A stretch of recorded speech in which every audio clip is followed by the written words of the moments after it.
Hello friends, அஸ்ஸலாமு அலைக்கும். Welcome back to my channel. இன்றைக்கி நம்ம சேனலில் ரொம்ப டேஸ்டியான வத்த குழம்பு எப்படி செய்யலாம் அப்படிங்கிறது தான் இன்றைக்கி நம்ம இந்த வீடியோவில் பார்க்க போகிறோம். இந்த வத்த குழம்பு வந்து சுட சுட சாதம், இட்லி, தோசை கூட ரொம்ப சூப்பராக இருக்கும். மிஸ் பண்ணாமல் ஒரு டைம் ட்ரை பண்ணி பாருங்கள். வீடியோ ஸ்கிப் பண்ணாமல் ஃபுல்லாக பாருங்கள். இப்போ வாங்க நம்ம இந்த வத்த குழம்பு ரெசிபி எப்படி செய்யலாம் அப்படிங்கிறத வீடியோக்குள்ளே போய் பார்க்கலாம். வத்த குழம்புக்கு என்னென்ன பொருள் தேவை அப்படிங்கிறத பார்த்துடலாம். ஒரு பெரிய எலுமிச்சம்பழ சைஸை விட கொஞ்சம் கூடுதலாக நான் புளி எடுத்து அரை மணி நேரத்துக்கு முன்னாடி ஊற வச்சுட்டேன். புளிப்பு சுவை கொஞ்சம் அதிகமாக இருந்தால் வத்த குழம்பு நல்லா டேஸ்ட்டாக இருக்கும். உங்கள் சுவைக்கு ஏற்ற மாதிரி புளி எடுத்து ஊற வச்சுக்கோங்க. இப்போ இது கூட ஒரு பெரிய வெங்காயம், ஒரு தக்காளி எடுத்திருக்கேன். பெரிய வெங்காயம் கொஞ்சம் சின்ன சைஸாக பார்த்து எடுத்துக்கோங்க. தக்காளி வந்து நான் பெருசாக இருக்கிறனால பாதி தான் எடுத்துக்க போகிறேன். இது ரெண்டத்தையுமே வந்து கட் பண்ணி ஒரு மிக்ஸி ஜாரில் ஆட் பண்ணிக்கோங்க. சின்ன தக்காளி பழமாக இருந்தது அப்படின்னா ஒரு தக்காளி பழத்தை அப்படியே நீங்கள் ஆட் பண்ணிக்கோங்க. நான் தக்காளி பெருசாக இருக்கிறனால பாதி தக்காளி மட்டுமே கட் பண்ணி எடுத்துக்கிட்டேன். வத்த குழம்புக்கு தக்காளி வந்து அதிகமாக தேவைப்படாது, ஸோ கம்மியாக ஆட் பண்ணிக்கோங்க. இது ரெண்டத்தையுமே நல்ல ஸ்மூத்தான பேஸ்ட்டாக அரைச்சிக்கலாம். இந்த அரைவை எதுக்காக அப்படின்னா குழம்பு வந்து நல்ல திக்னஸாகவும் டேஸ்ட்டாகவும் இருக்கும். அதனால் இந்த மாதிரி நான் அரைச்சிக்கிட்டேன். இந்த மாதிரி உங்களுக்கு அரைச்சி ஆட் பண்ண வேணாம் அப்படின்னு நினச்சிங்கன்னா இந்த ஸ்டெப்பை வந்து ஸ்கிப் பண்ணிக்கோங்க. இப்போ இது கூட நம்ம வந்து வெந்தய ஜீரகம் ஆட் பண்ண போகிறோம். வெந்தயமும் ஜீரகமும் நான் ட்ரை ரோஸ்ட் பண்ணி எடுத்திருக்கேன். அது வந்து 1.5 டீஸ்பூன் அளவுக்கு இது கூட ஆட் பண்ணிவிட்டு இது ரெண்டத்தையுமே நல்லா ஸ்மூத்தாக அரைச்சிடாமல் ஒரு டைம் மட்டும் பல்ஸில் விட்டு அரைச்சிக்கோங்க. அதிகமாக அரைச்சிட்டிங்க அப்படின்னா குழம்பு வந்து கசப்பு தன்மையாயிரும். அதனால் ஒரு டைம் மட்டும் பல்ஸில் விட்டு அரைச்சிக்கோங்க. வெந்தய ஜீரகம் இந்த மாதிரி ட்ரை ரோஸ்ட் பண்ணி நம்ம புளிக்குழம்புல ஆட் பண்ணுறதுனால குழம்போட டேஸ்ட் வந்து ரொம்ப சூப்பராக இருக்கும். ஸோ கண்டிப்பாக ட்ரை பண்ணி பாருங்கள். இப்போ நம்மளோட பேஸ்ட் வந்து ரெடியாக இருக்குது. இது தனியாக இருக்கட்டும். நெக்ஸ்ட்டு நம்ம தாளிக்கிறதுக்கு என்னென்ன தேவை அப்படிங்கிறத பார்த்துடலாம். 3 பச்சை மிளகா நான் காரத்துக்காக எடுத்திருக்கேன். ஒரு மீடியம் சைஸ் அளவுக்கு தக்காளி கட் பண்ணி எடுத்துக்கோங்க. கொஞ்சமாக கருவேப்பிலை, ஒரு 20லேருந்து 30 சின்ன வெங்காயம், அதுக்கப்புறமா 20 பூண்டு பல் நான் உரித்து வச்சுருக்கேன். இதுவுமே தனியாக இருக்கட்டும். நெக்ஸ்ட்டு என்னென்ன வத்தல் சேர்க்க போகிறோம் அப்படிங்கிறத பார்த்துடலாம். நான் வந்து வத்தல் கொஞ்சம் கூடுதலாக தான் ஆட் பண்ணுவேன். டேஸ்ட் வந்து ரொம்ப நல்லாயிருக்கும். என்னென்ன வத்தல் பார்த்துடலாம். கத்திரிக்காய் வத்தல் எடுத்து வச்சுருக்கேன். பாவக்காய் வத்தல், கொத்தவரங்காய் வத்தல், இது கூட சுண்டக்காய் வத்தலும் நான் எடுத்து வச்சுருக்கேன். இந்த வத்தல் மட்டும்தான் சேர்க்கணும் அப்படின்னு கிடையாதுங்க. இது கூட நீங்கள் வந்து வெண்டிக்காய் வத்தல், மணத்தக்காளி வத்தல், அடமாங்காய் கூட சேர்த்துக்கலாம். ரொம்ப சூப்பராக இருக்கும். எது அவைலபிளாக கிடைக்குதோ அது யூஸ் பண்ணிக்கோங்க. நான் வந்து இந்த 4 வத்தல் எடுத்திருக்கேன். சும்மா கொஞ்சம் ஆட் பண்ணால் போதும், அதிகமாக ஆட் பண்ணணும் அப்படின்னு அவசியம் இல்லை. நெக்ஸ்ட்டு வத்த குழம்பு செய்ய ஸ்டார்ட் பண்ணிக்கலாம். வத்த குழம்பு செய்கிறதுக்காக மண்சட்டி எடுத்திருக்கேன். சட்டி நல்லா சூடானதுக்கப்புறமா 6 டேபிள் ஸ்பூன் அளவுக்கு நல்லெண்ணெய் ஆட் பண்ணிக்கோங்க. நல்லெண்ணெயில் வத்த குழம்பு செஞ்சோம் அப்படின்னா டேஸ்ட் வந்து ரொம்ப நல்லாயிருக்கும்.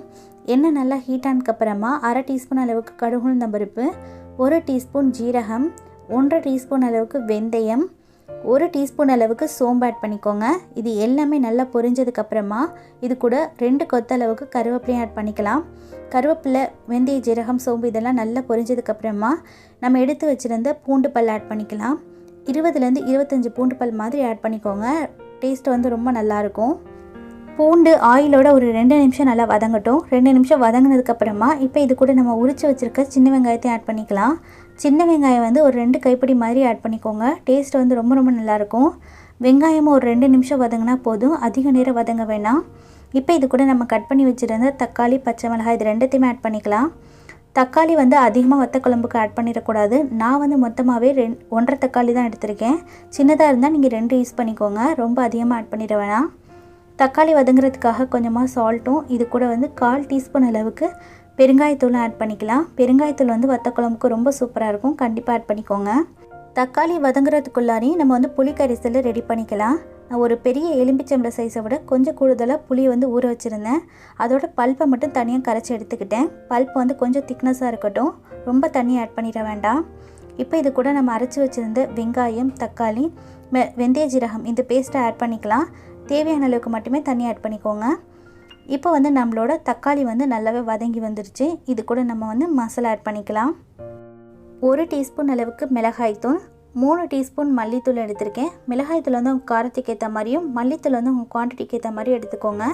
1/2 டீஸ்பூன் அளவுக்கு மஞ்சள் தூள், 1/2 டீஸ்பூன் அளவுக்கு காஷ்மீரி ரெட் சில்லி மிளகாய்த்தூள் எடுத்திருக்கேன். இது நான் கலருக்காக தான் எடுத்திருக்கேன். தேவைப்பட்டால் மட்டும் ஆட் பண்ணிக்கோங்க. மசாலா வந்து ஒரு 2 நிமிஷம் ஆயிலோடு நல்லா வதங்கட்டும். மசாலா ஆயிலோட ஒரு 2 நிமிஷம் நல்லாவே வதங்கிடுச்சு. இப்போ இது கூட நம்ம கரைச்சி வச்சுருந்த புளி கரைசலாம் ஆட் பண்ணிக்கலாம். புளிக்கரைசல் ஆட் பண்ணிவிட்டு நல்லா மிக்ஸ் பண்ணி விட்டுக்கோங்க. இந்த குழம்புக்கு தேவையான அளவுக்கு சால்ட்டும் கொஞ்சமாக நான் தண்ணி ஆட் பண்ணிக்கிறேன். தண்ணி வந்து தேவையான அளவுக்கு மட்டுமே ஆட் பண்ணிக்கோங்க, அதிகமாக ஆட் பண்ணிடக்கூடாது. இப்போ நல்லா மிக்ஸ் பண்ணி விட்டுட்டு மூடி போட்டு மீடியம் ஃப்ளேமில் ஒரு 1/4 மணி நேரம் மாதிரி கொதிக்க விட்டு எடுத்துக்கோங்க. இடையில வந்து ஓப்பன் பண்ணிட வேணாம், பச்சை ஸ்மெல் அப்படியே தங்கி போயிடும். பச்சை ஸ்மெல் போனதுக்கப்புறமா ஓப்பன் பண்ணிக்கோங்க. குழம்பு கொதிக்கிறதுக்குள்ளாரையே நம்ம எடுத்து வச்சுருந்த வத்தல் எல்லாத்தையுமே ஃப்ரை பண்ணிக்கலாம். ஆயில் நல்லா ஹீட் ஆனதுக்கப்புறமா வத்தலை ஃப்ரை பண்ணிக்கோங்க. வத்தல் வந்து நல்லா வந்து பிளாக் கலர் ஆகிற மாதிரி ஃப்ரை பண்ணிக்காதீங்க. கொஞ்சம் கோல்டன் ப்ரௌன் ஆனதுக்கப்புறமா வெளியே எடுத்துருங்க. அதிகமாக ஃப்ரை பண்ணிட்டீங்க அப்படின்னா குழம்பு வந்து கசப்பு தன்மை ஆயிரும். அதனால் அதிகமாக ஃப்ரை பண்ணிக்க வேணாம். இந்த மாதிரி கோல்டன் ப்ரௌன் ஆனதுக்கப்புறமா வெளியே எடுத்துருங்க. இதே மாதிரி எல்லா வத்தலையுமே ஃப்ரை பண்ணி தனியாக எடுத்து வச்சுக்கோங்க. எடுத்து வச்சுருந்த எல்லா வத்தலையுமே நான் ஃப்ரை பண்ணி எடுத்துக்கிட்டேன். இந்த வத்தல் எல்லாமே இப்போ இருக்கட்டும். இதை நம்ம வந்து கடைசியாக தான் குழம்புல சேர்க்க போகிறோம். இப்போ நம்மளோட குழம்பு வந்து எந்த ஸ்டைலில் இருக்குதுன்னு பார்த்துக்கலாம். குழம்பு வந்து பாருங்கள், நான் மீடியம் ஃப்ளேமில் வச்சு 1/4 மணி நேரம் மாதிரி கொதிக்க விட்டுருந்தேன். குழம்போட பச்சை ஸ்மெல் எல்லாம் போய் நல்ல எண்ணெய் பிரிஞ்சு வந்துருச்சு. குழம்பு வந்து ரொம்பவே சூப்பராக ரெடி ஆகிடுச்சு. இப்போ நம்ம வந்து ஃப்ரை பண்ணி வச்சுருக்க வத்தல் எல்லாத்தையுமே சேர்த்துக்கலாம். ஃப்ரை பண்ணி வச்சுருக்க எல்லா வத்தலையுமே நம்ம குழம்போட ஆட் பண்ணதுக்கப்புறமா குழம்பு வந்து ஒரு டைம் நல்லா மிக்ஸ் பண்ணி விட்டுக்கோங்க. உங்களுக்கு வந்து அடமாங்காய் சேர்க்க பிடிக்கும் அப்படின்னு நினச்சிங்கன்னா அடமாங்காவை வந்து நல்லா ஊற வச்சுட்டு இந்த ஸ்டைலில் ஆட் பண்ணிக்கோங்க. வத்த குழம்போட டேஸ்ட் வந்து ரொம்ப ரொம்ப சூப்பராக இருக்கும். கண்டிப்பாக ட்ரை பண்ணி பாருங்கள். என்கிட்ட இல்லை அப்படிங்கிறனால நான் ஆட் பண்ணிக்கல. குழம்போட டேஸ்ட்டை வந்து இன்னும் கொஞ்சம் எடுத்து கொடுக்கறதுக்காக நான் ஒரு பீஸ் அளவுக்கு சின்ன பீஸாக வெல்லம் ஆட் பண்ணிக்கிறேன். வெல்லம் ஆட் பண்ணிங்க அப்படின்னா நல்லா இனிப்பும் புளிப்பும் காரமுமாக குழம்போட டேஸ்ட் வந்து சூப்பராகவே இருக்கும். இப்போ குழம்பு மூடி போட்டு ஒரு 5 நிமிஷம் மாதிரி கொதிக்க விட்டுக்கலாம். வத்தல் வந்து நல்லா ஊறணும். இப்போ மறுபடியும் ஒரு 5 நிமிஷம் போல் ஆயிருக்கு. குழம்பு வந்து நல்ல எண்ணெய் பிரிஞ்சு வந்து கொதித்து ரொம்ப ரொம்ப சூப்பராகவே ரெடி ஆயிடுச்சு. வாசமும் ரொம்ப ரொம்ப சூப்பராக இருக்குது.